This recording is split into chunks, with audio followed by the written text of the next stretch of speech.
तो इस रक्षाबंधन प्यारे भैया के लिए मिलावटी मिठाइयाँ न लेकर घर पर ही बनाते हैं ये बहुत ही स्वादिष्ट सी बर्फ़ी जो सिर्फ 20 मिनट में तैयार हो जाती है। एक कढ़ाई में 1/3 कप घी गरम कर लेंगे। घी अच्छे से गर्म हो जाए तो उसमें 1.5 कप बेसन डाल लेना है और इसे कंटिन्यू चलाते हुए भून लेना है लो फ्लेम पर।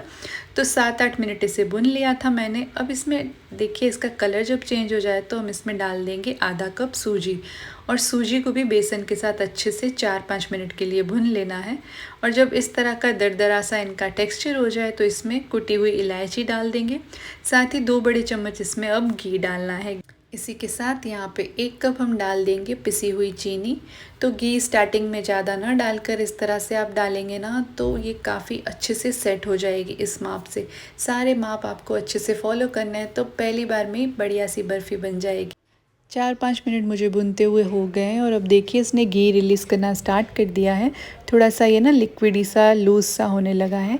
ये एकदम परफेक्ट टेक्सचर है और इजीली ना इससे हम बर्फ़ी जमा पाएंगे।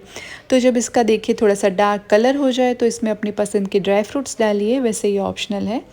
और बस चलिए अब इसे बंद कर देते हैं गैस को और एक थाली या फिर किसी ट्रे को आप ग्रीस कर लीजिए घी से और ये मिक्सचर डाल देंगे उसके ऊपर और अच्छे से ना इसे सेट कर लेना है। तो कोई भी क्रैक्स वगैरह इस पे नहीं होने चाहिए। ऊपर से थोड़ा ड्राई फ्रूट से गार्निश कर लेंगे और इसे ना आधे घंटे के लिए फ्रिज में रख देना है सेट होने के लिए। उसके बाद अपनी पसंद के शेप में इसे कट कीजिए और एंजॉय कीजिए।